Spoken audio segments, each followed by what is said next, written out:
ವೀಕ್ಷಕರೇ, ಶಿಡ್ಲಘಟ್ಟ ಪೌರಾಯುಕ್ತೆಗೆ ಧಮಕಿ ಹಾಕಿ ಇವತ್ತಿಗೆ 10 ದಿನ ಕಳೆದಿದೆ. ಎಲ್ಲಿದ್ದಾನೆ ರಾಜೀವ್ ಗೌಡ? ಯಾಕೆ ಇನ್ನೂ ಕೂಡ ರಾಜೀವ್ ಗೌಡರನ್ನ ಅರೆಸ್ಟ್ ಮಾಡೋದಕ್ಕೆ ಸಾಧ್ಯ ಆಗಿಲ್ಲ? ಶಿಡ್ಲಘಟ್ಟದ ಪೌರಾಯುಕ್ತೆಗೆ ಅಮೃತ ಗೌಡ ಅವರಿಗೆ ಬಾಯಿಗೆ ಬಂದಂಗೆ ಮಾತನಾಡಿ ಧಮಕಿ ಹಾಕಿ ಬೈದು ಇಷ್ಟೆಲ್ಲ ಮಾಡಿದ್ರು ಕೂಡ ಒಬ್ಬ ಯಕಶ್ಚಿತ್ ಮುಖಂಡ, ಸ್ಥಳೀಯ ಮುಖಂಡ, ಆತನನ್ನ ಅರೆಸ್ಟ್ ಮಾಡೋದಕ್ಕೆ ಸಾಧ್ಯ ಆಗ್ತಿಲ್ಲ. ಯಾಕೆ? ಅಧಿಕಾರಿಗೆ ಜೀವ ಬೆದರಿಕೆ ಹಾಕಿದ ವ್ಯಕ್ತಿ ಈತ. ಬಿಎನ್ಎಸ್ ಕಾಯ್ದೆಯ 132, 224, 352, 351(3) ಅಡಿಯಲ್ಲಿ FIR ದಾಖಲಾಗಿದೆ. ಆದರೂ ಕೂಡ ಈತನನ್ನು ಅರೆಸ್ಟ್ ಮಾಡೋಕ್ಕೆ ಸಾಧ್ಯ ಆಗ್ತಾ ಇಲ್ಲ. ರಿಪಬ್ಲಿಕ್ ಕನ್ನಡಕ್ಕೆ FIR ನ ಎಕ್ಸ್ಕ್ಲೂಸಿವ್ ಪ್ರತಿ ಲಭ್ಯವಾಗಿದೆ. ಏನೆಲ್ಲ ಇದೆ FIR ಅಲ್ಲಿ ಅಂತ.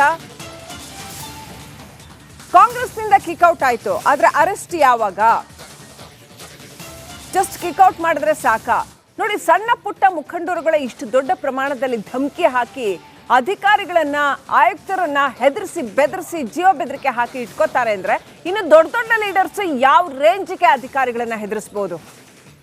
ಕರ್ನಾಟಕ ಗೂಂಡಾ ರಾಜ್ಯ ಆಗಕ್ಕೆ ಹೊರಟಿದ್ಯಾ ಅನ್ನೋ ಪ್ರಶ್ನೆ ಬರುತ್ತೆ.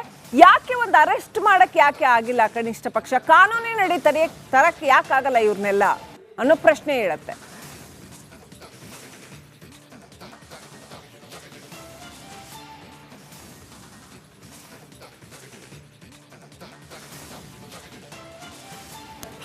ದಿನ ಆಯ್ತು ವೀಕ್ಷಕರೇ. 10 ದಿನ ಬೇಕಾ? ಅಂದ್ರೆ ಯಾರು ಬೇಕಾದ್ರೂ ಕಮಿಷನರ್ಗೆ, ಪೌರಾಯುಕ್ತೆಗೆ ಅಥವಾ ದೊಡ್ಡ ದೊಡ್ಡ ಅಧಿಕಾರಿಗಳಿಗೇನೆ ಬೇಕಾಬಿಟ್ಟಿಯಾಗಿ ಜೀವ ಬೆದರಿಕೆ ಹಾಕಿ ಬೈದು ಅದನ್ನ ದಕ್ಕಿಸ್ಕೊಳ್ಬಹುದಾ?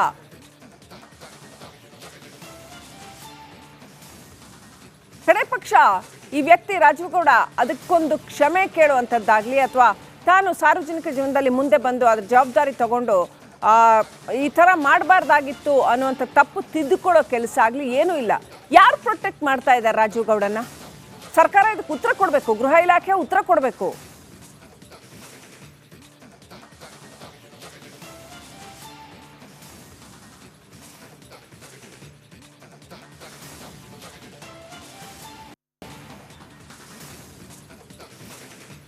ಸೊ ಹಾಗಾಗಿ ವೀಕ್ಷಕರೇ, ಶಿಡ್ಲಘಟ್ಟ ಪೌರಾಯುಕ್ತೆಗೆ ಧಮಕಿ ಹಾಕಿ ಇವತ್ತಿಗೆ 10 ದಿನ ಕಳೆದಿದೆ. ಎಲ್ಲಿದ್ದಾನೆ ರಾಜೀವ್ ಗೌಡ? ಯಾಕೆ ಇನ್ನೂ ಕೂಡ ರಾಜೀವ್ ಗೌಡರನ್ನ ಅರೆಸ್ಟ್ ಮಾಡೋದಕ್ಕೆ ಸಾಧ್ಯ ಆಗಿಲ್ಲ? ಶಿಡ್ಲಘಟ್ಟದ ಪೌರಾಯುಕ್ತೆಗೆ ಅಮೃತ ಗೌಡ ಅವರಿಗೆ ಬಾಯಿಗೆ ಬಂದಂಗೆ ಮಾತನಾಡಿ ಧಮಕಿ ಹಾಕಿ ಬೈದು ಇಷ್ಟೆಲ್ಲ ಮಾಡಿದ್ರು ಕೂಡ ಒಬ್ಬ ಯಕಶ್ಚಿತ್ ಮುಖಂಡ, ಸ್ಥಳೀಯ ಮುಖಂಡ, ಆತನನ್ನ ಅರೆಸ್ಟ್ ಮಾಡೋದಕ್ಕೆ ಸಾಧ್ಯ ಆಗ್ತಿಲ್ಲ. ಯಾಕೆ? ಅಧಿಕಾರಿಗೆ ಜೀವ ಬೆದರಿಕೆ ಹಾಕಿದ ವ್ಯಕ್ತಿ ಈತ. ಬಿಎನ್ಎಸ್ ಕಾಯ್ದೆಯ 132, 224, 352, 351(3) ಅಡಿಯಲ್ಲಿ FIR ದಾಖಲಾಗಿದೆ. ಆದರೂ ಕೂಡ ಈತನನ್ನು ಅರೆಸ್ಟ್ ಮಾಡೋಕ್ಕೆ ಸಾಧ್ಯ ಆಗ್ತಾ ಇಲ್ಲ.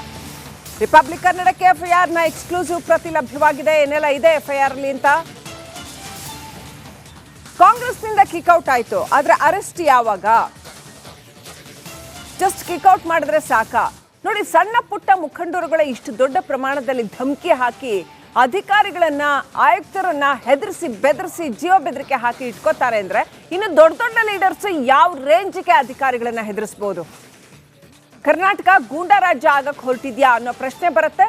ಯಾಕೆ ಒಂದು ಅರೆಸ್ಟ್ ಮಾಡಕ್ಕೆ ಯಾಕೆ ಆಗಿಲ್ಲ? ಕನಿಷ್ಠ ಪಕ್ಷ ಕಾನೂನಿನಡಿ ತರಕ್ಕೆ ಯಾಕಾಗಲ್ಲ ಇವ್ರನ್ನೆಲ್ಲ ಅನ್ನೋ ಪ್ರಶ್ನೆ ಹೇಳುತ್ತೆ.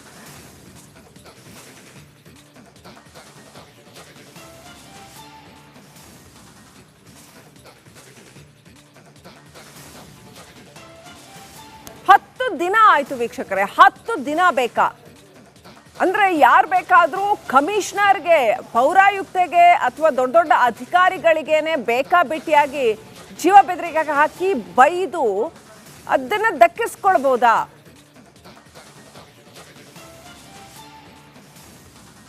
ಕಡೆ ಪಕ್ಷ ಈ ವ್ಯಕ್ತಿ ರಾಜೀವ್ ಗೌಡ ಅದಕ್ಕೊಂದು ಕ್ಷಮೆ ಕೇಳುವಂಥದ್ದಾಗ್ಲಿ ಅಥವಾ ತಾನು ಸಾರ್ವಜನಿಕ ಜೀವನದಲ್ಲಿ ಮುಂದೆ ಬಂದು ಅದ್ರ ಜವಾಬ್ದಾರಿ ತಗೊಂಡು ಈ ತರ ಮಾಡಬಾರ್ದಾಗಿತ್ತು ಅನ್ನುವಂಥ ತಪ್ಪು ತಿದ್ದುಕೊಳ್ಳೋ ಕೆಲಸ ಆಗ್ಲಿ ಏನೂ ಇಲ್ಲ. ಯಾರು ಪ್ರೊಟೆಕ್ಟ್ ಮಾಡ್ತಾ ಇದ್ದಾರೆ ರಾಜೀವ್ ಗೌಡನ್ನ? ಸರ್ಕಾರ ಇದಕ್ಕೆ ಉತ್ತರ ಕೊಡಬೇಕು, ಗೃಹ ಇಲಾಖೆ ಉತ್ತರ ಕೊಡಬೇಕು.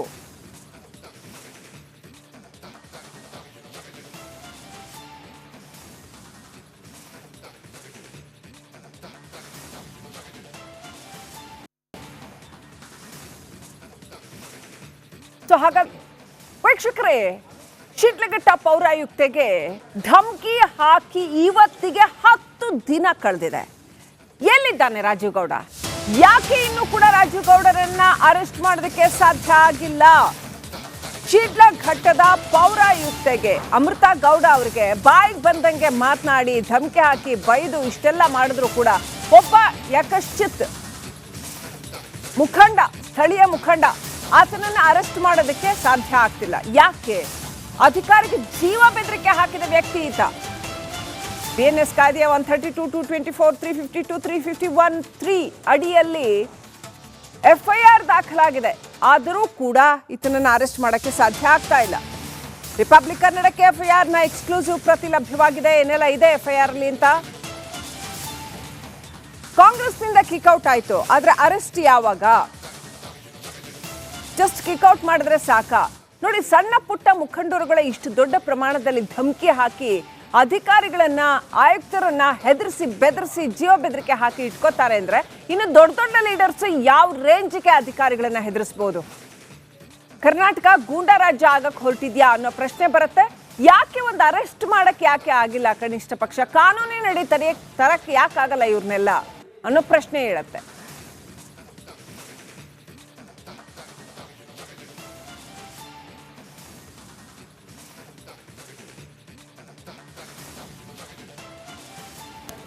ದಿನ ಆಯ್ತು ವೀಕ್ಷಕರೇ, 10 ದಿನ ಬೇಕಾ?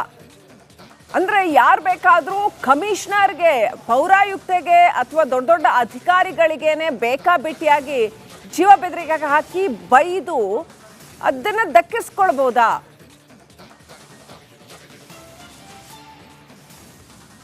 ಕಡೆ ಪಕ್ಷ ಈ ವ್ಯಕ್ತಿ ರಾಜೀವ್ ಗೌಡ ಅದಕ್ಕೊಂದು ಕ್ಷಮೆ ಕೇಳುವಂಥದ್ದಾಗ್ಲಿ ಅಥವಾ ತಾನು ಸಾರ್ವಜನಿಕ ಜೀವನದಲ್ಲಿ ಮುಂದೆ ಬಂದು ಅದ್ರ ಜವಾಬ್ದಾರಿ ತಗೊಂಡು ಈ ಥರ ಮಾಡಬಾರ್ದಾಗಿತ್ತು ಅನ್ನುವಂಥ ತಪ್ಪು ತಿದ್ದುಕೊಳ್ಳೋ ಕೆಲಸ ಆಗಲಿ ಏನೂ ಇಲ್ಲ.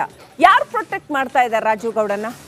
ಸರ್ಕಾರ ಇದಕ್ಕೆ ಉತ್ತರ ಕೊಡಬೇಕು, ಗೃಹ ಇಲಾಖೆ ಉತ್ತರ ಕೊಡಬೇಕು.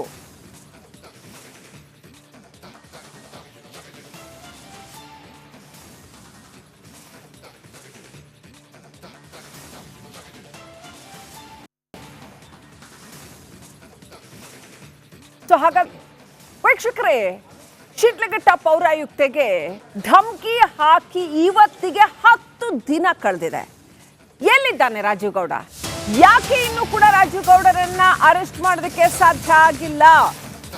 ಶಿಡ್ಲಘಟ್ಟದ ಪೌರಾಯುಕ್ತೆಗೆ ಅಮೃತಾ ಗೌಡ ಅವರಿಗೆ ಬಾಯಿಗೆ ಬಂದಂಗೆ ಮಾತನಾಡಿ ಧಮಕಿ ಹಾಕಿ ಬೈದು ಇಷ್ಟೆಲ್ಲ ಮಾಡಿದ್ರು ಕೂಡ ಒಬ್ಬ ಯಕಶ್ಚಿತ್ ಮುಖಂಡ, ಸ್ಥಳೀಯ ಮುಖಂಡ, ಆತನನ್ನು ಅರೆಸ್ಟ್ ಮಾಡೋದಕ್ಕೆ ಸಾಧ್ಯ ಆಗ್ತಿಲ್ಲ. ಯಾಕೆ?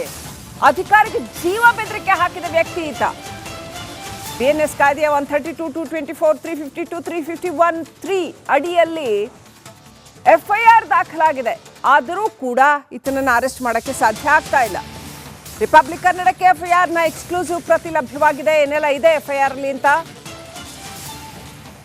ಕಾಂಗ್ರೆಸ್ನಿಂದ ಕಿಕ್ಔಟ್ ಆಯ್ತು, ಆದ್ರೆ ಅರೆಸ್ಟ್ ಯಾವಾಗ? ಜಸ್ಟ್ ಕಿಕ್ಔಟ್ ಮಾಡಿದ್ರೆ ಸಾಕಾ? ನೋಡಿ, ಸಣ್ಣ ಪುಟ್ಟ ಮುಖಂಡರುಗಳ ಇಷ್ಟು ದೊಡ್ಡ ಪ್ರಮಾಣದಲ್ಲಿ ಧಮಕಿ ಹಾಕಿ ಅಧಿಕಾರಿಗಳನ್ನ, ಆಯುಕ್ತರನ್ನ ಹೆದರಿಸಿ